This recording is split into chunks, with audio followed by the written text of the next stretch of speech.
오늘 우리에게 주시는 하나님의 말씀은 누가복음 1장 67절부터 80절까지 말씀입니다.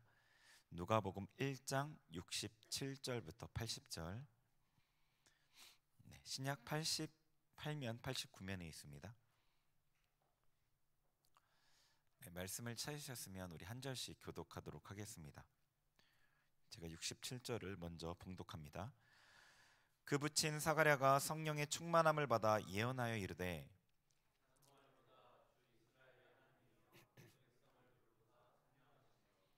우리를 위하여 구원의 뿔을 그 종 다윗의 집에 일으키셨으니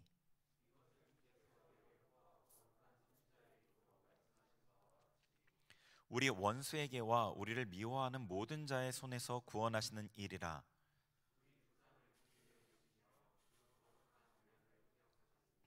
곧 우리 조상 아브라함에게 하신 맹세라. 종신토록 주의 앞에서 성결과 의로 두려움이 없이 섬기게 하리라 하셨도다.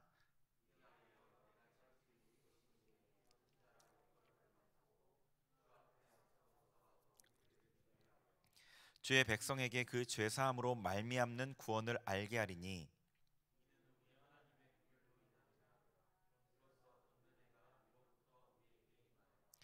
어둠과 죽음의 그늘에 앉은 자에게 비치고 우리 발을 평강의 길로 인도하시리로다 하니라.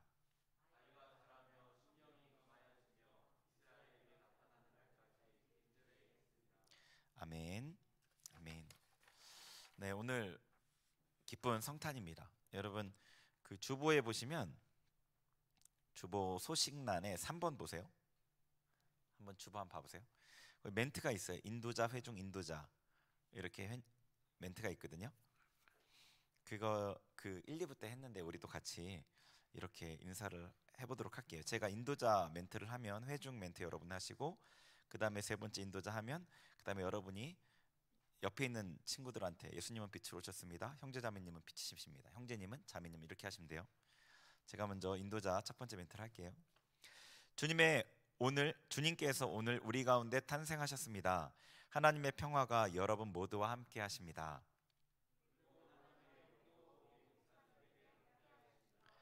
거룩한 마음으로 옆 사람에게 다음과 같이 인사합니다.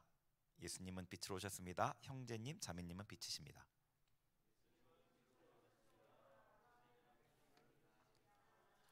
아멘. 네, 이게 초대교회 때 성탄절에 했던 인사라고 하시더라고요. 네, 기쁜 성탄절이에요. 예수님께서 이 땅에 사람으로 태어나신 날이죠. 하나님이신 예수님께서 이 땅에 사람으로 태어나신 날이에요. 거룩하신 그 영원하신 하나님께서 이 유한한, 정말로 어떻게 보면 너무 가치가 없는 이 인간의 몸을 입고 이 땅에 태어나신 날, 이 성육신이라고 합니다. 예수님께서 2000년 전에 성육신 하신 거죠. 사람의 몸을 입고 태어나신 거예요. 성육신 하셨는데 지금도 우리에게 성육신 하십니다. 그래서 오늘 성육신의 은혜라는 이 제목의 말씀을 나누려고 하는 거예요. 지금 우리에게 성육신 하신다는 건 어떤 의미냐면, 우리의 몸이 있죠. 우리 안에 예수 그리스도의 영, 성령께서 계십니다. 그 영이신 성령께서 우리를 통해 하나님을 나타내시는 것, 하나님이신 예수님께서 사람의 몸을 입고 이 땅에 사람으로 사신 것처럼 예수 그리스도의 영이 우리 안에 거하시고 우리를 통해 하나님의 일을 이루시고 하나님의 삶을 사시는 것, 그게 성육신입니다. 우리에게 이 성육신의 은혜가 필요합니다. 왜냐하면 성육신이 우리에게 온전하게 이루어지지 않았기 때문이죠. 예수님의 영이 우리를 통해 온전히 나타나지 않기 때문이에요. 이 사가랴의 예언, 오늘 읽은 이 말씀이 67절부터 80절까지 이 말씀이 세례 요한의 아버지 사가랴의 예언의 말씀이에요. 이 예언의 말씀을 통해서 이 성육신의 은혜를 받기 위해서, 성육신의 은혜라는 것은 우리에게 예수님이 온전하게 나타나시게 하는 그 은혜이겠죠. 그 성육신의 은혜를 받기 위해 우리가 해야 될 준비가 무엇인지, 그리고 성육신의 어떤 성격이라고 할 수 있는 부분, 그 성육신으로 우리에게 이루시는 일이 무엇인지, 이런 것들을 좀 살펴보려고 해요. 이 성육신이라는 것은 이 사건이 없었다면 기독교는 시작되지도 않았고 우리는 예수님의 어떤 형제로 예수님을 믿는 자로 태어날 수도 없었고 천국에 갈 소망도 없었던 가장 귀한 사건이죠. 자, 이 본문의 67절부터 80절까지 사가랴의 예언은 이 성육신하신 예수님에 관한 예언의 말씀인데 세 부분으로 되어져 있고 그 세 부분이 같은 내용을 다른 방향으로 좀 더 구체화하고 풍성하게 하는 역할을 합니다. 다른 깊이나 다른 방향으로 그 내용을 예언을 동일한 예언을 해주고 있어요. 그래서 그거를 먼저 간략하게 살펴볼게요. 먼저 첫 번째가 67절부터 71절까지예요. 자, 제가 간략하게 설명을 드릴게요. 따라오세요. 67절 보면은 사가랴가 성령의 충만함을 받아서 예언하죠. 68절에 찬송하리로다 주 이스라엘의 하나님이여 그 백성을 돌보사 속량하시며, 이스라엘의 하나님께서 그 백성을 돌아보셨습니다. 그래서 속량하셨습니다. 자, 69절에 그래서 우리를 위하여 구원의 뿔을 그 종 다윗의 집에 일으키셨으니, 하나님께서 이스라엘 백성을 돌아보셔서 속량하시는데 구원의 뿔을 일으키셨어요. 예수님이겠죠. 자, 그리고 70절에는 이제 선지자의 예언의 말씀이라는 거고, 71절에 구원의 뿔을 일으키셔서 원수와 우리를 미워하는 모든 자의 손에서 구원하신다고 하셨어요. 자, 첫 번째 단락이에요. 어렵지 않으시죠? 하나님께서 이스라엘 백성을 돌아보셔서 구원의 뿔을 일으키시고 원수에게서 건지셨다는 거예요. 이게 메시아에 대한 예언입니다. 두 번째 단락은 72절부터 75절인데요. 여기도 한번 따라오세요. 우리 조상을 긍휼히 여기시며 그 거룩한 언약을 기억하셨으니, 하나님께서 우리 조상을 불쌍히 긍휼히 여기셨다는 거죠. 아까 읽었던 말씀에 이스라엘을 돌아보셨다는 것 같은 내용이죠. 긍휼히 여기셨어요. 그리고 거룩한 언약을 기억하셨습니다. 그것은 아브라함에게 하신 맹세예요. 73절에 아브라함에게 하신 그 언약을 기억하셨어요. 그래서 74절에 원수의 손에서 건지십니다. 원수의 손에서 건지시고요. 75절에 주 앞에서 성결과 의로 두려움 없이 섬기게 한다는 거예요. 그 두 번째 단락은 하나님께서 불쌍히 여기셔서, 이스라엘을 불쌍히 여기셔서 아브라함에게 하신 맹세를 기억하시고, 이 메시아에 대한 언약이었어요. 맹세를 기억하셔서 원수의 손에서 건지시고 하나님을 두려움 없이 섬기게 하신다는 겁니다. 자, 그 다음에 세 번째 단락은 77절에서 79절입니다. 77절부터 주의 백성에게 그 죄사함으로 말미암는 구원을 알게 하리니, 네, 78절 이는 우리 하나님의 긍휼을 인함이라. 자, 하나님이 불쌍히 여기셔서, 그죠? 아까 긍휼 돌아보셨다는 것 같은 내용입니다. 하나님께서 불쌍히 여기셔서 77절에 죄사함으로 말미암는 구원을 알게 하시는 겁니다. 그리고 이 하나님의 긍휼로 인하여서 78절 뒷부분에 보니까 돋는 해가 위로부터 우리에게 임합니다. 예수님을 말하는 거예요. 예수님이 임하셔서 79절에 어두움과 죽음의 그늘에 앉은 자에게 그 빛을 비추시고, 그리고 평강의 길로 인도하시는 겁니다. 이게 원수에게서 건지시는 것과 하나님을 섬기게 하시는 것과 같은 내용이에요.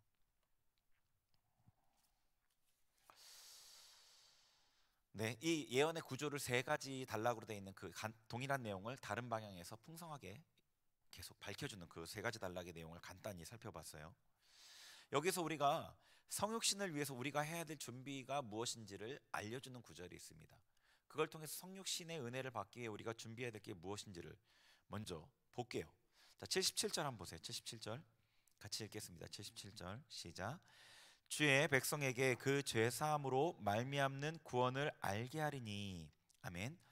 자, 주의 백성 이스라엘에게 죄사함으로 말미암는 구원, 그러니까 죄 용서함을 받음으로 얻게 되는 그 구원을 알게 하는데, 이것은 예수님에 대한 예언이 아니죠. 76절에 이하여 내가 지극히 높으신 이의 선지자라 일컬음을 받고 주 앞에서 그 길을 준비하리라. 주 앞에 앞서가서 그 길을 준비하리라. 누구죠? 누구에 대한 얘기죠? 이 내용은 주 앞에 앞서가서 그 길을 예비하는 것. 지극히 높은 자의 선지자 누구예요? 지금 태어난 사가랴의 아들 세례 요한이에요. 그죠? 자, 세례 요한이 77절에 주의 백성에게 그 죄 사함으로 말미암는 구원을 알게 한다는 겁니다. 77절에. 그러니까 세례 요한이 예수님 앞서서 사역을 하면서 그 주의 백성 이스라엘에게 죄 사함으로 말미암는 구원을 알게 한다는 거예요. 이 내용은 제가 여러분에게 좀 말을 했던 적이 있었습니다. 세례 요한이 무엇을 했죠? 이스라엘 백성에게 회개를 선포했죠. 그리고 회개하는 그들에게 세례를 베풀었어요. 세례 요한이 베푼 세례는 어떤 세례였냐면 우리가 받는 세례랑은 약간 달라요. 이스라엘 백성이 죄를 회개하는 거예요. 제가 이런 죄를 이제 짓지 않겠습니다. 이런 죄를 중단하겠습니다라는 표시로 물에 들어갔다가 나오는 거예요. 침례였죠. 그러니까 이 세례라는 것은 그 당시에 이방인이 유대인으로 편입할 때 치러졌던 예식 중에 하나였어요. 이전에 그 이방인의 삶이 아니라 유대인의 삶으로 살겠습니다. 율법을 지키는 삶으로 살겠습니다라는 표시로 이 세례를 받았는데 그 세례라는 것을 세례 요한은 죄에서 벗어난다는 의미로 쓴 거예요.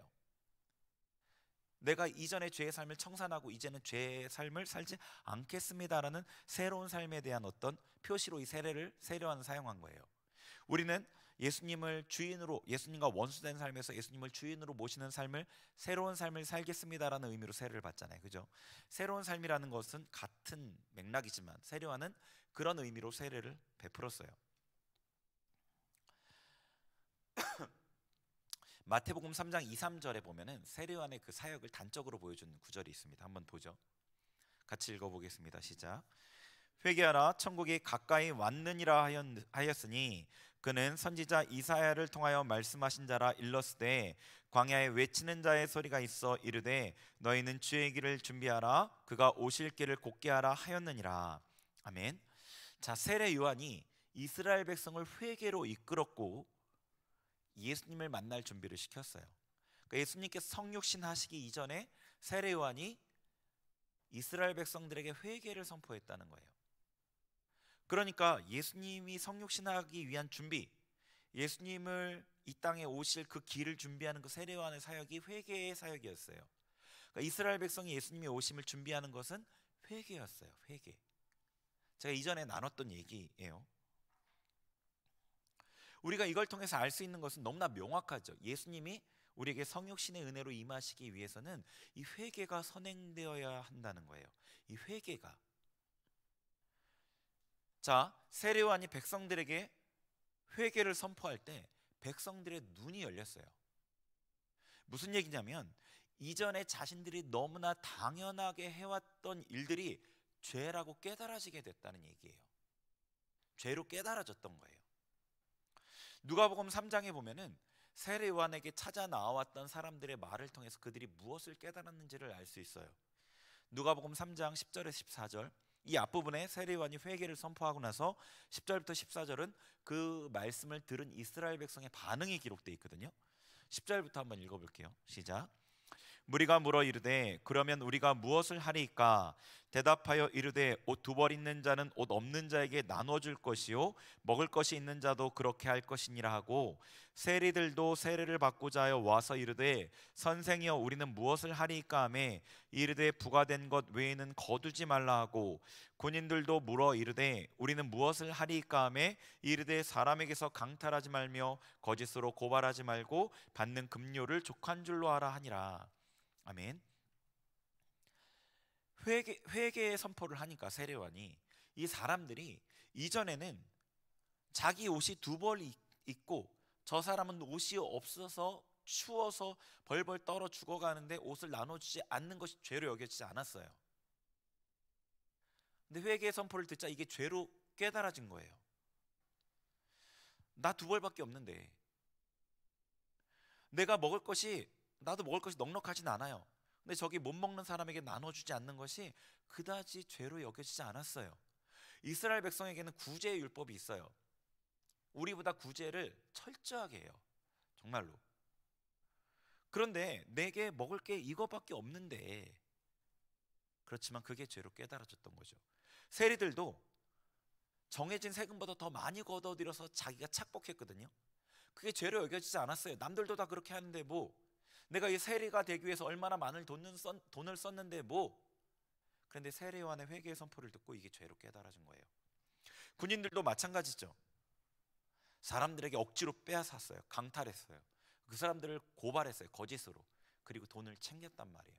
이런 것들이 죄로 여겨지지 않았는데 죄로 이제는 여겨지게 된 거죠. 세리요한의 회개의 선포를 듣고 죄를 깨달게 된 거예요. 그리고 회개하고 죄에서 돌이켰습니다. 우리가 이 성육신절기 동안에 6주의 성육신절기를 지냈어요. 대강절 4주, 그 앞에 2주를 더해서. 성육신절기 동안에 어떤 이들은 금식하고 기도하고 말씀을 보면서 하나님 앞에 무언지는 정확하게 모르겠지만 성육신에 주실 은혜가 있다고 하니까, 성육신 그 절기에 주실 은혜가 있다고 하니까 그렇게 기도했던 사람들이 있죠. 그럴 때 내 안에 문제와 죄들을 드러내셨어요. 하나님께서 내 안의 문제를 마주하게 하셨어요. 그 문제들을 마주하는 것이 고통스럽지만, 외면하고 싶지만 하나님께서 그렇게 두지 않으셨어요. 우리가 마주할 수밖에 없게 하셨습니다. 예수님께서 내 안에 임하시기 위해서는 우리 안에 먼저 이 회개가 이루어져야 하기 때문이에요. 이제까지 내가 습관을 따라서 그냥 내 나름대로의 삶의 방식으로 그냥 자연스럽게 살아왔던 그 삶이 얼마나 하나님 앞에 죄이며 하나님이 내 안에 임하시는 것을 방해하는 것인지를 깨닫게 하셨던 거라고요. 여러분이 자연스럽게 살아가는 삶의 방식이 있잖아요. 자연스럽게 자기를 꾸미고 아닌 척하고,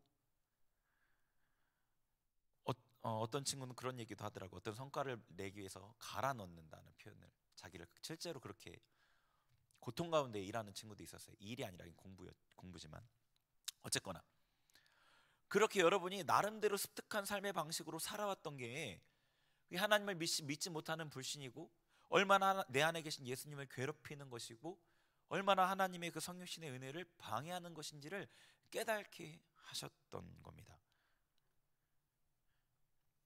하나님께서 우리의 죄를 보게 하시는 거죠. 우리 안의 문제를. 성경에서는 이것이 하나님의 긍휼의 결과라고 말씀하시는 거예요. 우리에게는 그게 고통이고 괴로움이고 보고 싶지 않고 외면하고 싶은 일일지언정 그것은 하나님의 긍휼의 결과였던 겁니다. 자, 77절에 세례요한을 통해서 주의 백성에게 그 죄 사함으로 말미암는 구원을 알게 하리니, 78절에 이는 우리 하나님의 긍휼을 인함이라. 이스라엘 백성에게 자기의 죄를 깨닫게 하고 그 죄에서 돌이킬게 하는 그 은혜가 하나님의 긍휼의 결과라는 거예요. 왜냐하면 우리가 죄에서 돌이키지 않으면 하나님의 그 예수님의 성육신은 없기 때문이에요. 예수님을 만날 수 없기 때문입니다.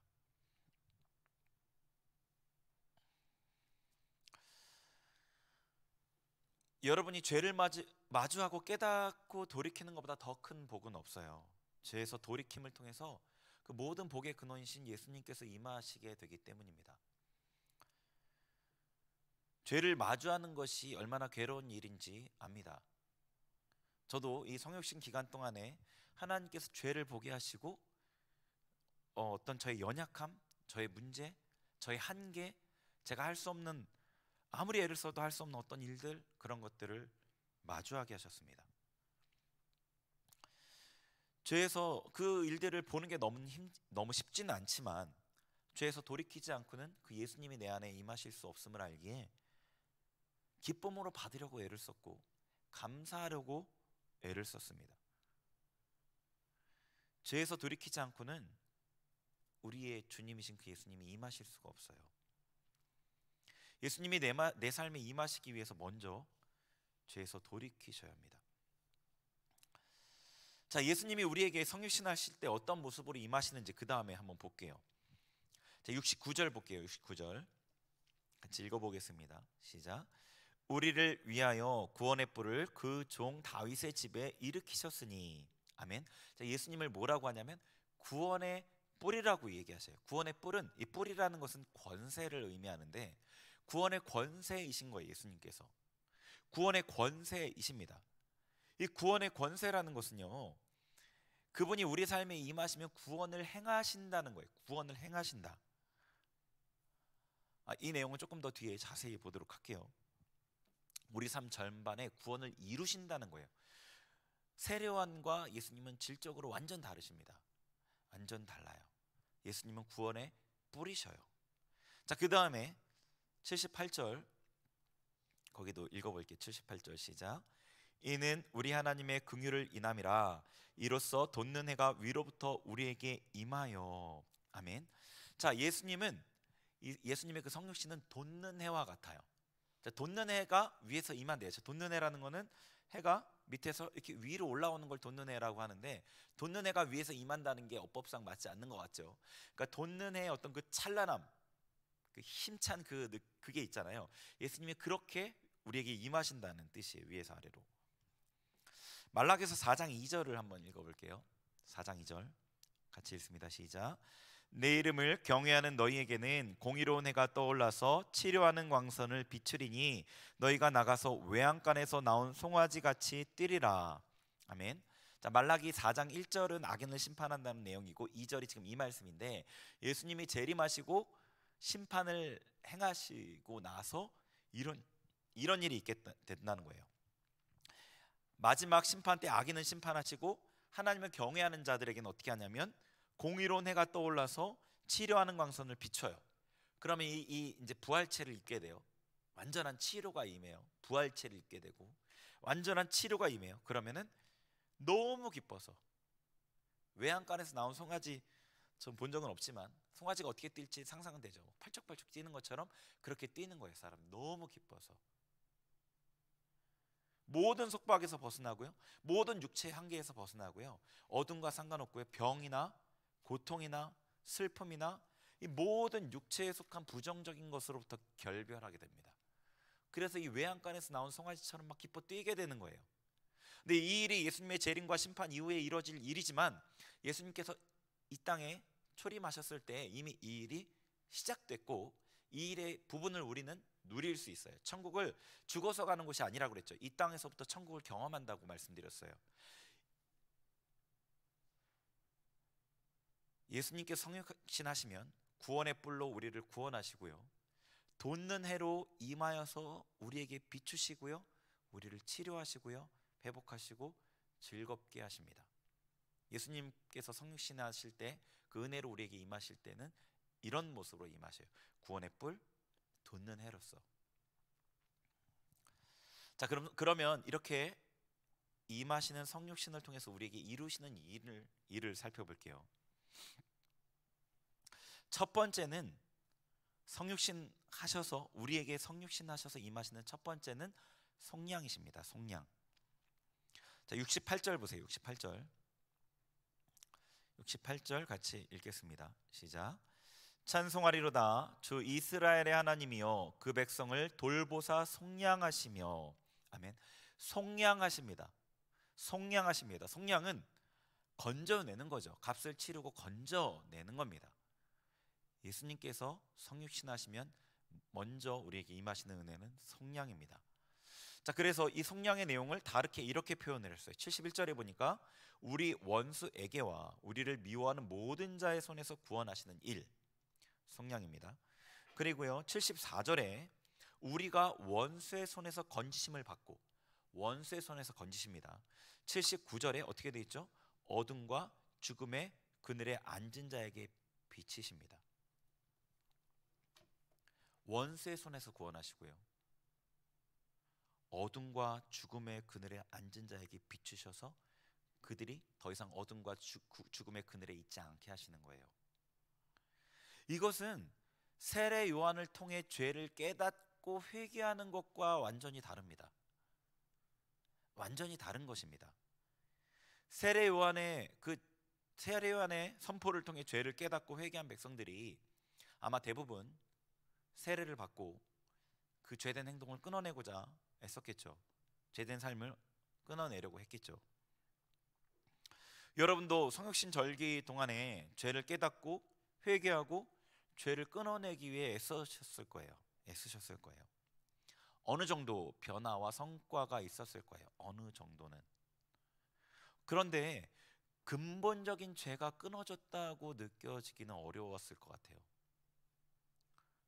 무언가 긴장 상태, 완전히 제거되지 않은 상태, 언제든지 다시 죄 지을 가능성이 있는 어떤 그런 상태에 놓여 있었을 거예요. 세례 요한이 구원자가 아니기 때문입니다. 예수님이 구원의 뿌리십니다. 예수님이 그 진정한 구원을 이룰 권세를 가지신 구원의 뿌리십니다. 예수님이요. 예수님이 돈눈에이십니다. 예수님께서 돈눈에처럼 힘있게 우리에게 임하셔서 빛을 비추시면 우리 안에 그 어두움을 소멸하셔요. 그러니까 이 어떤 세례요한의 선포를 듣고 제가 하는 설교나 저랑 상담을 할 수도 있고 다른 사람에게 또 어떤 조언을 들을 수도 있고 여러분이 어떤 다양한 방법을 통해 죄를 깨달을 수 있고 그 죄로부터 내가 철저하게 벗어나야 되겠다 싶어서 결단하고 싸울 수 있습니다. 그런데 진정으로 여러분을 죄에서 구원하는 그 죄를 소멸하시는 분은 예수님이라는 거예요. 예수님이 임하셔야지 진정한 구원이 이루어진다는 겁니다. 여러분 가운데 여기 79절에 나와 있는 것처럼 어둠과 죽음의 그늘에 앉은 것처럼 느껴지는 분이 혹시 있는지 모르겠어요. 어둠과 죽음의 그늘에 앉은 것처럼. 그늘인데 해를 피하는 그늘이 아니에요. 죽음의 그늘이에요. 죽음이 드리워져 있어요. 어둠이에요. 밝음이 아니라. 이런 상태에 있는 분들 없는지 모르겠습니다. 우리가 예수님을 믿고 구원받았지만 또 어떤 부분에서는 예수님을 믿지 못하는 부분이 있고 그 부분에 대해서는 구원을 받지 못하는 영역이 있어요. 구원받은 부분은 자유롭지만 구원받지 못한 부분은 굉장한 속박 가운데 있습니다. 어둠과 죽음의 그늘에 앉은 것처럼 여겨져요. 어둠에 지배당하고 있기 때문이에요. 특정한 상황이나 특정한 관계에서 괴로움을 당하고 자유롭지 못하죠. 예수님께서 그런 자들에게 빛을 비추시고 어둠을 소멸하시고 구원하시는 겁니다.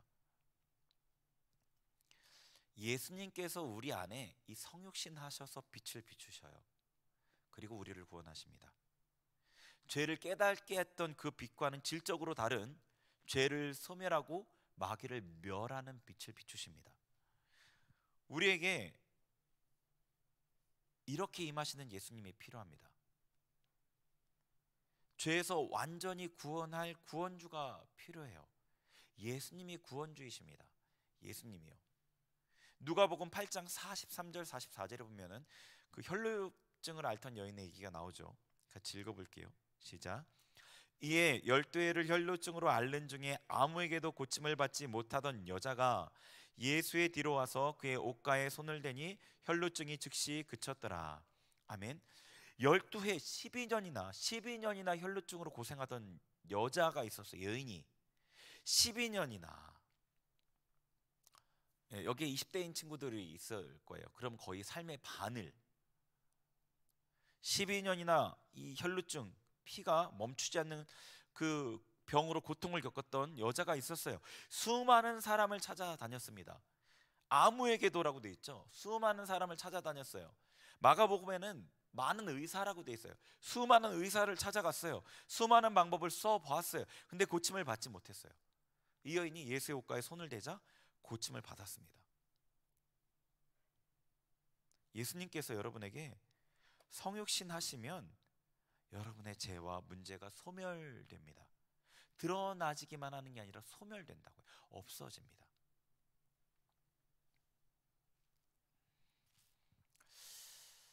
사람은요 어리석어요. 저도 그렇고요. 사람은 누구나 다 어리석은 것 같아요. 그냥은 알지 못하는 것 같습니다.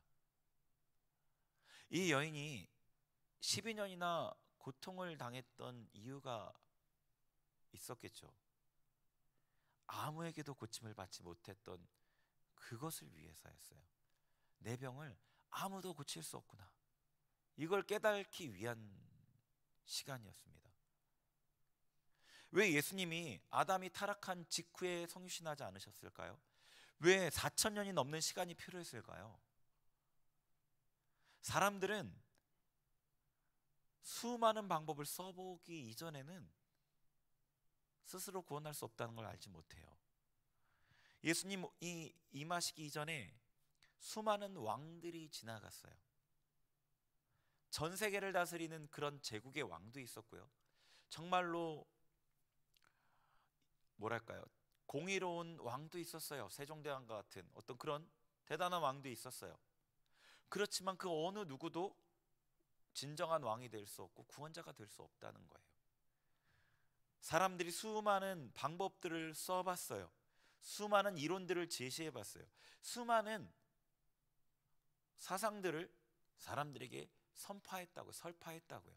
근데 그 어떤 것도 사람들을 구원할 수 없었고, 어떤 것도 사람들을 진정한 선으로 그 왕 되는 사람이 그들 가운데 세워질 수 없었던 거예요. 그리고 예수님이 오신 거예요. 이 여인에게도 그 12년이 필요했던 거죠. 아무도 나를 고칠 수 없구나. 그제서야 예수님을 믿을 그 믿음이 그에게 들어올 자리가 생겼던 거죠. 우리에게는 구원자 예수님이 필요하셔요. 죄를 소멸하시는. 여러분에게 세례요한과 같이 죄를 깨닫게 해주고 예수님을 바라보게 했던 누가 있을 거예요. 그러나 세례요한은 예수님을 바라보게 하고 예수님을 맞을 준비하는 역할만 합니다. 예수님이 전면으로 사역에 드러나시자 세례요한은 사라져요.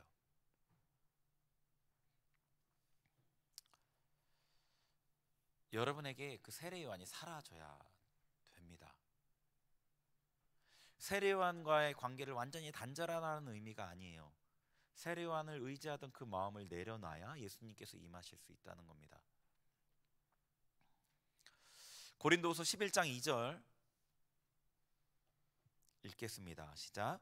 내가 하나님의 열심으로 너희를 위하여 열심을 내노니 내가 너희를 정결한 처녀로 한 남편인 그리스도께 드리려고 중매함이로다. 그러나 나는 아멘. 자, 사도 바울은 자기가 그렇게 대단한 사도 바울이 고린도 교인들과 예수님을 중매하는 중매자라는 거예요. 중매자는 주선한 이후에는 자리를 피하는 겁니다. 주선한 이후에는 여러분을 예수님께로 이끌고 예수님을 바라보게 했던 그 누구가 예수님이 임하실 때는 사라져야 돼요. 제가 여러분에게 도움을 받아야 된다, 도움을 구하셔야 된다라고 했죠. 그런데 이제 세례요한을 의지하는 마음을 내려놓고 예수님이 임하시도록 그 마음을 내어드려야 돼요. 마음을 예수님께 열어드려야 돼요.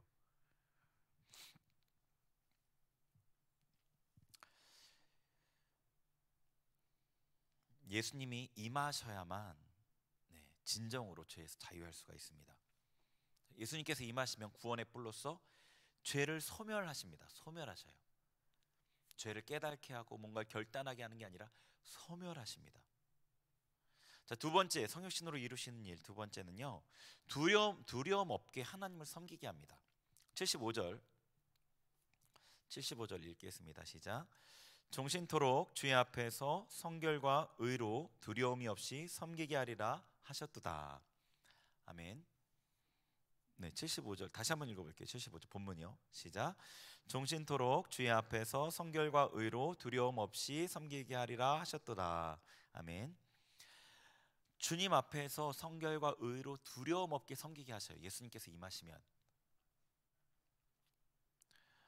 그리고 79절에는 이것을 평강의 길로 인도하신다고 표현했어요. 그러니까 주님을 두려움 없게 섬기는 자들이 주님께서 그들을 평강의 길로 인도하십니다. 두 가지 일의 다른 결과를, 두 가지 같은 일의 다른 결과를 말하고 있는 거죠. 예수님께서 우리에게 성육신하시면 두려움 없게 섬기게 하셔요. 두려움 없게 하나님을 섬기게 하십니다. 많은 사람들이 하나님을 두려워합니다. 하나님을 두려워합니다. 그래서 하나님을 섬기는데 어려움을 겪습니다. 하나님을 섬기는데 어려움을 겪어요. 하나님을 두려워해서. 두려워하는 대상은 우리가 좋아할 수 없어요. 두려워하는 대상을 좋아하는 사람은 아무도 없습니다. 그래서 하나님을 두려워하면 하나님을 섬기기가 어려워요. 어떤 면에서 하나님은 두려우신 분이죠. 하나님께서 죄를 너무나 미워하시기 때문입니다. 우리가 죄에 속해 있다면 하나님은 정말로 두려운 분이셔요. 그런데 우리가 죄에서 구원을 받았다면 하나님만큼 좋으신 분은 온 우주에 비교할 데가 없습니다. 하나님은요, 너무나 자비하시고 인자하시고 긍휼이 풍성하시고 넉넉하십니다. 관대하시고요, 사랑이십니다. 그분보다 좋은 분이 없어요. 그런데 하나님을 오해해서 두려워하는 사람들이 많이 있습니다. 예를 들어서 어떤 사람이 두려움이 많은 사람이 있습니다. 사람을 만나는 게 두렵고요, 어떤 시험을 보는 게 두렵고요, 혹은 면접같이 이런 것들이 두렵습니다. 심하면 혼자 있는 것도 두려울 수가 있어요. 긴장이 아니라 두려워하는 겁니다. 혹은 과하게 극단적으로 긴장하거나 불안해하는 경우도 비슷한 겁니다. 두려움과 비슷한 반응이에요. 이 사람이 왜 두려워할까요? 사례마다 좀 차이가 있을 수는 있는데 그 사람과 시험 자체가 두렵다기보다는 저 사람이 나를 어떻게 보나, 저 사람이 나에게 할 평가, 저 시험을 통해 받을 평가, 점수, 그게 두려운 겁니다. 저 사람이 나를 나쁘게 보면 어떻게 하나? 시험에서 나쁜 점수가 나오면 어떻게 하나? 그럼 나쁜 평가가 왜 두렵죠? 나쁜 평가가? 사람이 나를 나쁘게 평가하면, 시험에서 나쁜 점수가 나오면 그만큼 쓸모가 없다고 느끼는 거죠. 가치가 낮게 평가됐으니까. 쓸모가 없으면 버림받게 된다고 생각하기 때문이죠. 표면의 인지의식으로는 그렇지 않을 수 있어도 무의식에서 그런 생각이 작동하는 거죠. 이런 두려움이 자리하고 있는 사람이 하나님을 믿으면 어떻게 되겠죠? 나쁜 평가를 받으면 버림받는다, 쓸모 없어지면 버림받는다는 이 두려움을 갖고 있는 사람이 하나님을 믿으면 어떻게 생각할까요?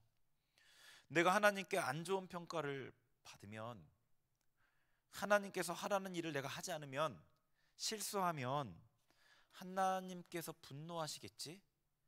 하나님께서 나를 싫어하시겠지? 나를 버리시는 건 아니야? 라고 생각하게 되겠죠. 하나님께 물어본 적도 없는데, 혹은 목사님께 여쭤보지도 않았는데 혼자 그렇게 생각합니다. 그래서 하나님 앞에 못 나아가게 돼요. 근데 예수님께서 성육신하시면 어떻게 하신다고 하시죠? 두려움 없이 섬기게 하신다고 합니다. 두려움 없이 섬기게. 하나님에 대한 그 오해에서 비롯된 두려움에서 우리를 벗어나게 하시는 거예요. 이 미혹으로부터. 예수님께서 제자 빌립에게 이렇게 말씀하셨어요. 요한복음 14장 9절. 네, 같이 읽겠습니다. 시작. 예수께서 이르시되 빌립아, 내가 이렇게 오래 너희와 함께 있으되 내가 나를 알지 못하느냐? 나를 본 자는 아버지를 보았거늘 어찌하여 아버지를 보이라 하느냐? 아멘. 자, 이 땅에서 예수님께서 내가 아버지 하나님을 보였다라고 말씀하시는 거예요. 나를 본 자는 하나님 아버지를 본 거다.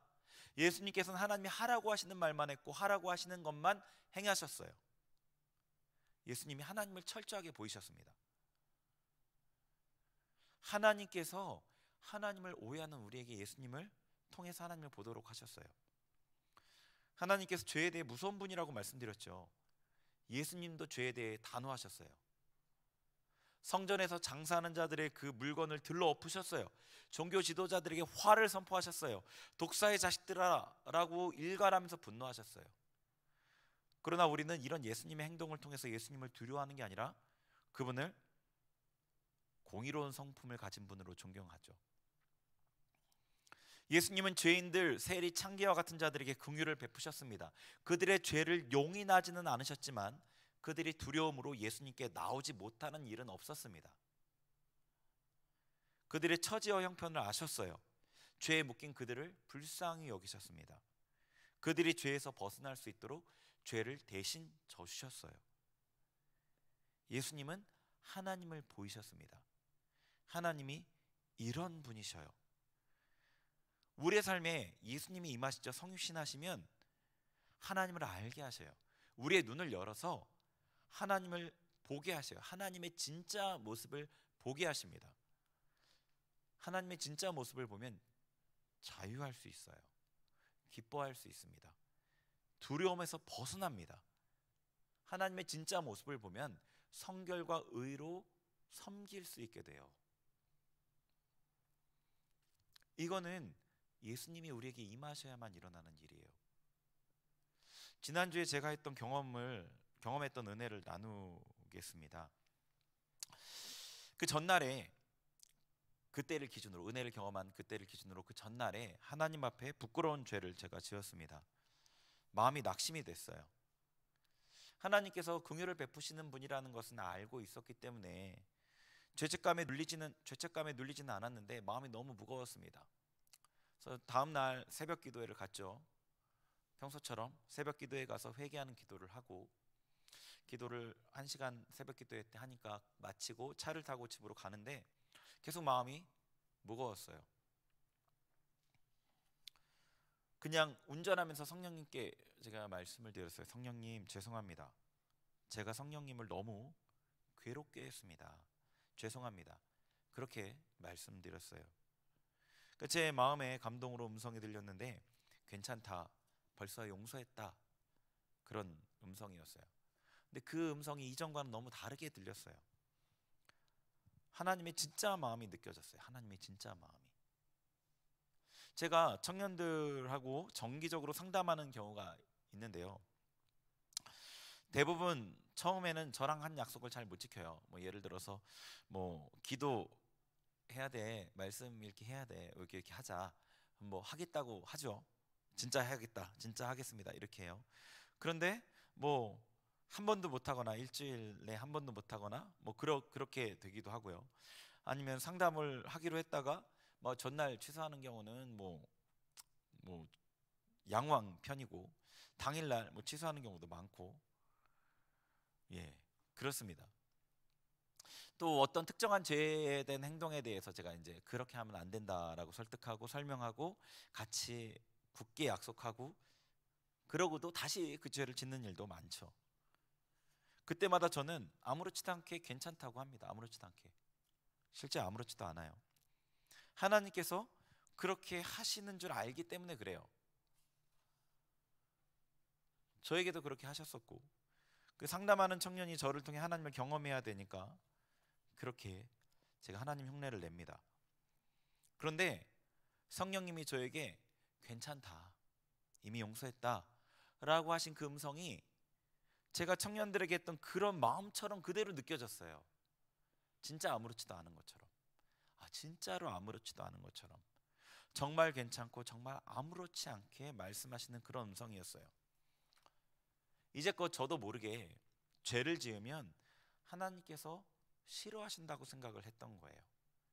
잠시지만 그 잠시 동안 하나님께서 나를 싫어하시겠지라고 생각했던 거죠. 그런데 그렇지 않았습니다. 제가 자유로워졌어요. 그 음성을 듣고. 영적인 상태는 별로 좋지 않았어요. 죄를 지었으니까 맑은 상태는 아니겠죠. 별로 좋지 않았어요. 그럼에도 마음이 되게 가벼워졌고 되게 기뻐졌어요. 용서받아서 그렇죠. 용서받아서 마음이 가벼워지고 기뻐졌어요. 하나님이 죄를 지은 나를 잠깐이라도 싫어할 거라는 그 두려움에서 제가 벗어났기 때문입니다. 그리고 그 죄의 영향력을 쉽게 끊을 수 있었어요. 쉽게.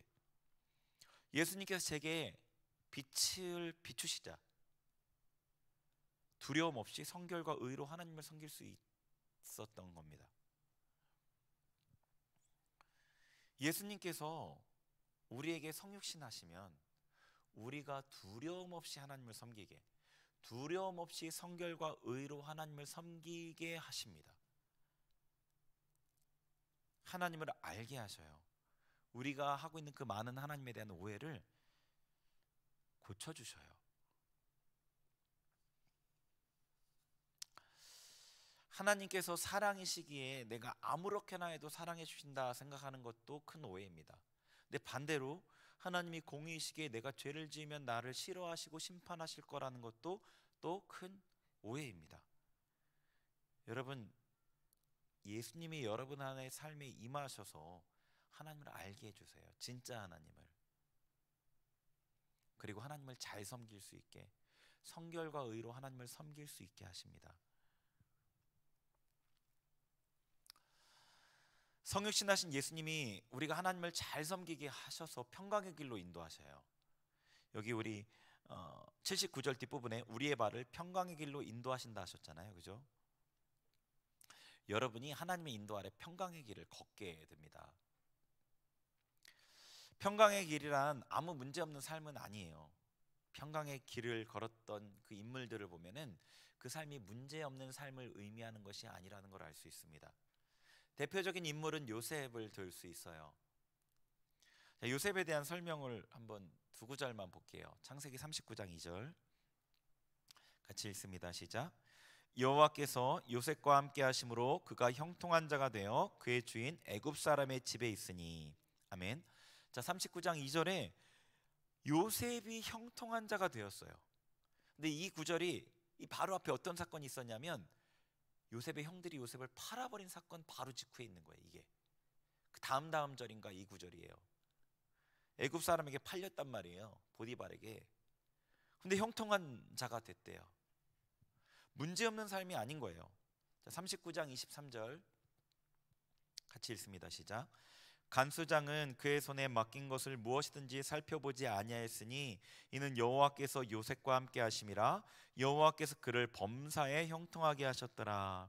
아멘.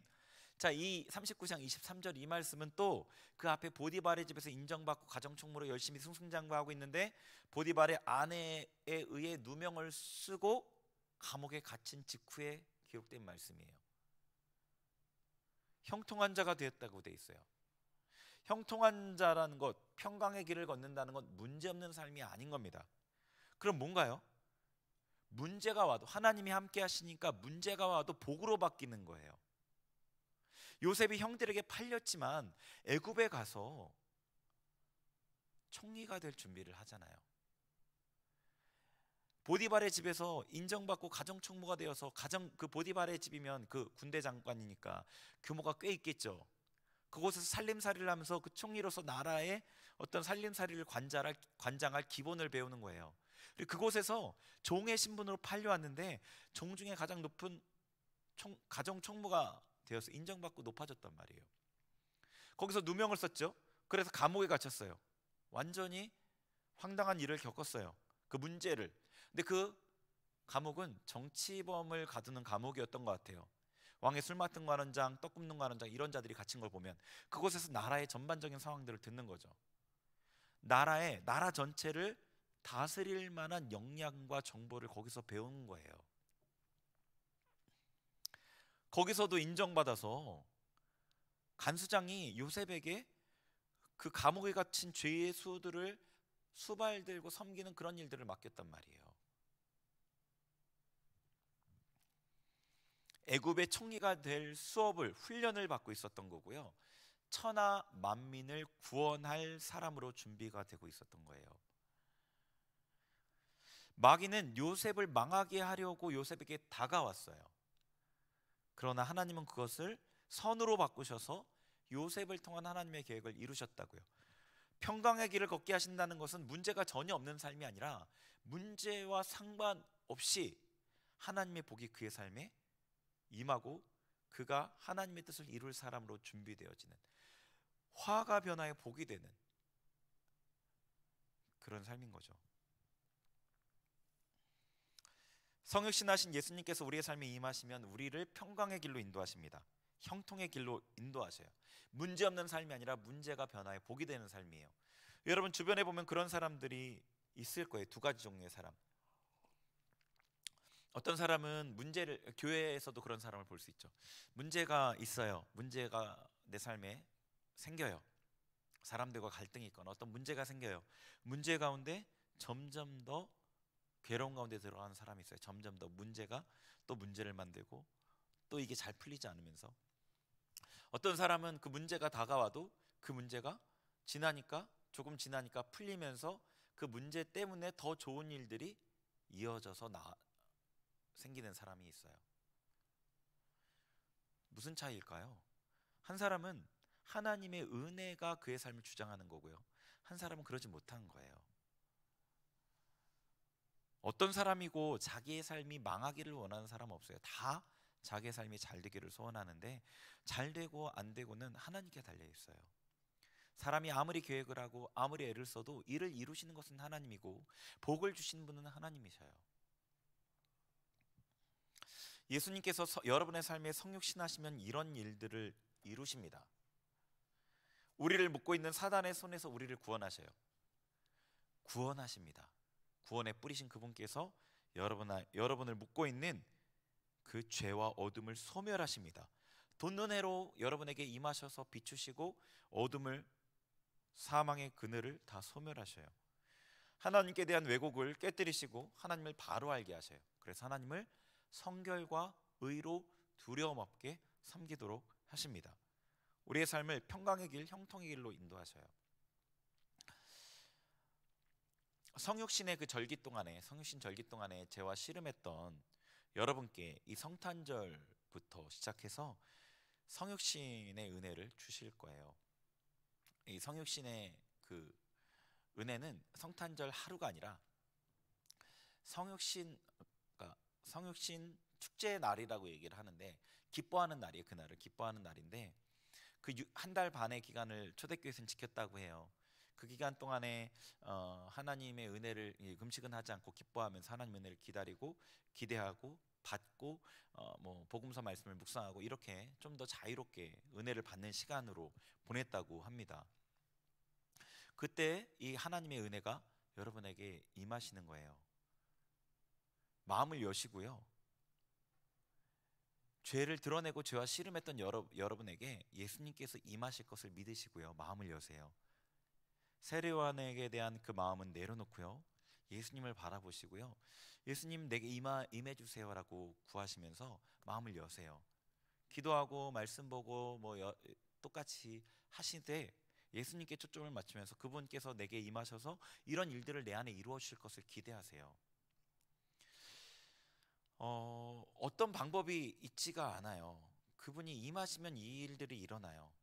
성령께서 저에게 하나님의 용서를 깨닫게 하신 게 제 어떤 방법으로 된 게 아니었어요. 저는 똑같이 평소와 같이 죄를 졌고 그것에 의해서 좌절했고 낙심이 있었어요. 근데 하나님께서 저에게 빛을 비추시자 그냥 자유해졌어요.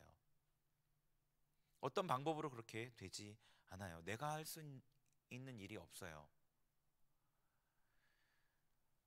여러분이 세례요한의 권면을 따라서 죄와 싸우고 회개하기를 힘써왔다면 이제는 마음을 열고 예수님의 임하심을 기다리세요. 믿고 기다리시고요. 기대하세요. 저도 기대가 돼요. 저도 앞에 말씀드린 6주 동안 많은 씨름이 있었고 어떤 부분들은 많이 해결되었음에도 근본적인 부분들이 아직도 해결되지 않는 것들을 많이 보게 돼요. 보면 볼수록 더 내가 그렇구나, 맞아, 내가 그렇지, 자기를 보게 되거든요. 근데 이것들을 어떻게 해결해요? 해결할 수가 없어요. 해결할 가능성이 보이지가 않아요. 예수님이 임하셔야지 돼요. 그분께서 드러내셨다는 것은 해결해 주시겠다는 거예요.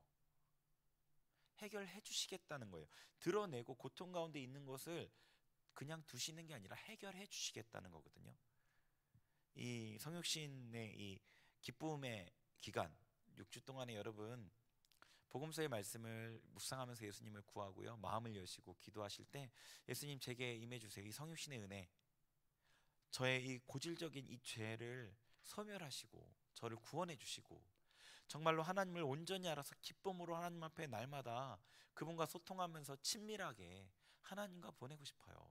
하나님과 신앙생활 가운데 예수님과 하나님과 성령님과 정말로 친밀하고 가깝게 내가 주님을 섬기고 싶어요. 이런 마음과 열망으로 그분께 마음을 내어드리세요. 열어드리세요. 그분이 이루실 이런 일들을 기대하시면서요. 예수님께서 여러분을 죄에서 구원하실 것이고요, 여러분을 하나님을 온전히 섬기는 그 자리로 이끄실 거예요. 우리 같이 기도할게요.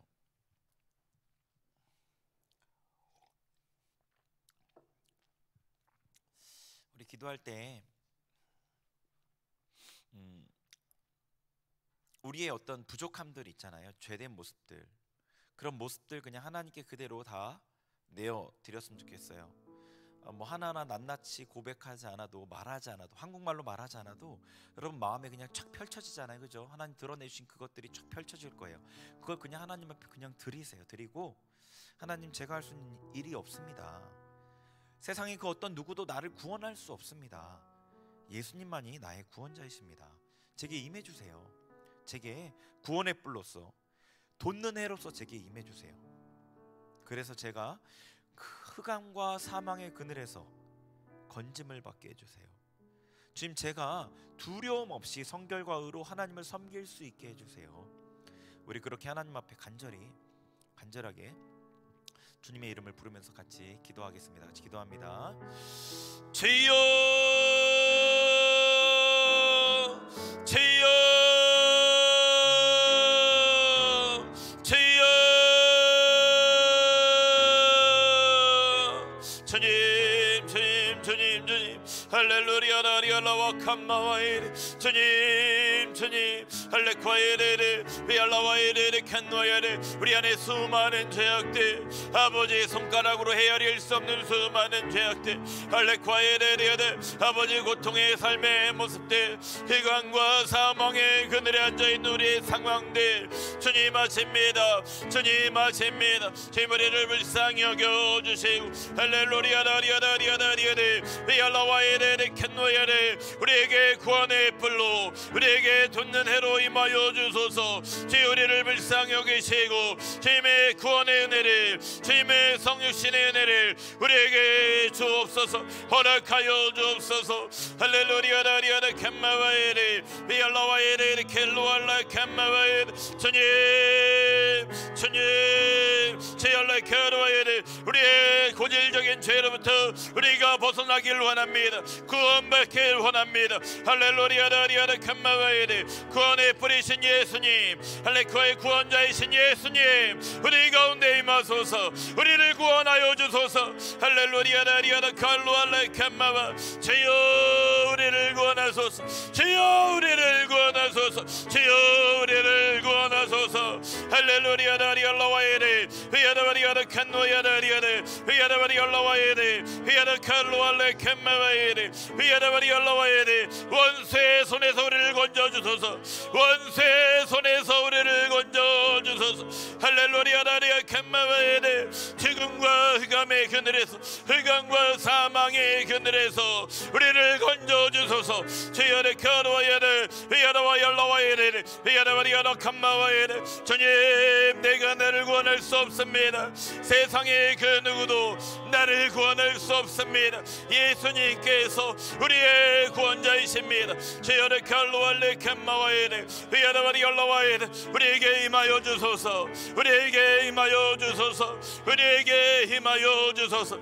할렐루야, 나리아다리아네, 히야다바리 열라와에레, 주님을 두려워하는 마음을, 주님을 오해하고 주님께 대한 왜곡된 생각으로 주님을 두려워하는 마음을, 아버지 그 왜곡을 고쳐주소서. 할렐루야, 나리아, 주님의 두려움 없이 성결과 의로 섬길 수 있도록 우리를 인도하소서. 우리 가운데 힘하여 주소서. 히야다바리 열라와에레, 히야다바리 열라와에레, 히야다바리 야다바리야네 캔마베, 히야다바리 열라와에레, 주님, 주여, 주여, 히야다바리 열라와에레, 히야다바리 열라와에레, 캄마와 히야라바리야라 캄마와 히야라바리 올라와야되네 주님 제열레 켈루알라 캄마와야네 할렐루야다리야네 제열레 켈루알라 캄마와야네 할렐루야다리야네 히야라바리야라바리 올라와야네 제요 제요 제요 제요 제요 제요 제요 할렐루야다리야다리야네 히야라바리야다바리야다바리야네 히야라바리야다바리야다바리 올라와야네 할렐루야라 캄마와 할렐루야라 캄마와 할루알라 캄마와야네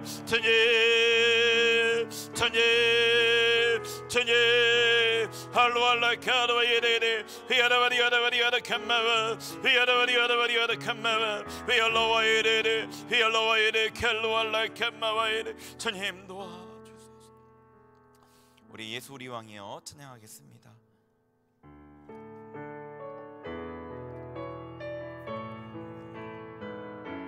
우리 예수님께서 우리에게 임하시기를, 내 안에 임하시기를 바라면서 예수 우리 왕이여 예수 우리 왕이여 이곳에 오소서 보좌로 주여 임하사 찬양을 받아주소서 주님을 찬양하오니 주님을 경배하오니 왕이신 예수여 오셔서 좌정하사 다스리소서. 예수 우리 왕이여 예수 우리 왕이여 이곳에 오소서 보좌로 주여 임하사 찬양을 받아주소서 주님을 찬양하오니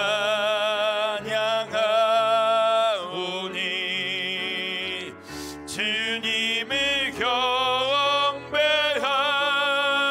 경배하오니 왕이신 예수여 오셔서 좌정하사 다스리소서.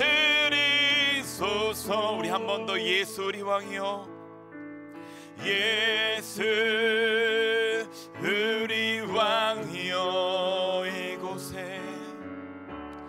이곳에 오소서 보좌로 주여 임하사 찬양을 받아주소서 주님을 찬양하오니 주님을 경배하오니 왕이신 예수여 오셔서 좌정하사 다스리소서. 우리 계속 기도할 텐데요, 여러분 평소에 여러분의 모습을 한번 생각해 보세요. 사람들과 함께 있을 때는 웃으면서 억지로 기분을 끌어올리면서 사람들에게 맞출지언정 혼자 있을 때는 우울하고 슬프고 짜증 섞인 얼굴은 아닌가요? 삶에 불만족한다는 의미죠. 짜증과 그 불만족과 그 원망을 예수님께로 바꾸세요. 여러분의 삶이 회복되길 원하는 갈망으로 바꾸시면 됩니다. 여러분의 삶에 불만족하는 만큼 여러분의 삶이 바뀌기를 원한다는 거죠. 안 될 것 같으니까 포기했을 뿐이죠. 그러나 예수님께 키가 있습니다. 여러분 예수님께 그것을, 삶에 대한 불만을 갈망으로 바꾸세요. 예수님, 제 삶이 이렇게 바뀌기를 원합니다. 제 삶이 정말로 복된 삶, 형통한 삶, 주님께서 제 삶을 다스리는 그런 삶이 되길 원합니다. 여러분, 그 갈망으로 내 안에 예수님이 임해주세요. 그렇게 기도하겠습니다. 내 안에 예수님 임해주세요. 불만하고 짜증하고 원망하는 것은 삶을 전혀 유익하게 만들 수 없어요. 조금의 변화도 이룰 수 없습니다. 여러분, 그것을 갈망으로 받고 예수님을 향할 때 여러분의 삶에 예수님이 임하셔요.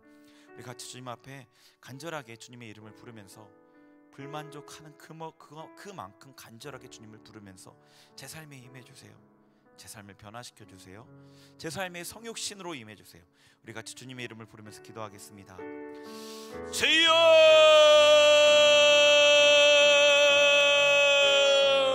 주여, 주여,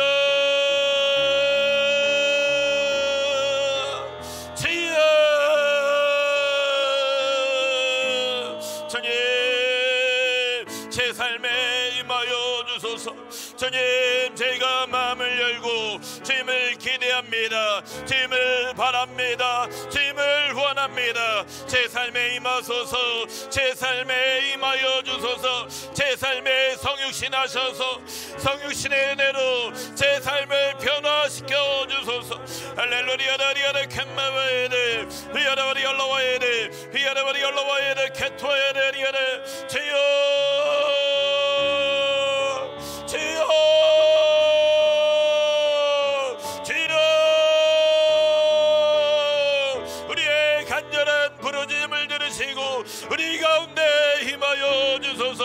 할렐루야. 다리아를 캔마와에데 우리를 변화시켜 주소서. 우리를 회복시켜 주소서. 주여, 주여를 켈로알레 캔마와에데 할렐루야. 다리아데 위아라바리 올라와에데 위아라바리 올라와에데 위아라와 캔마와에데 주여, 구원자 예수님, 구원주 예수님, 할렐루야. 다리아를 캔마와에데 우리의 삶에 임하소서.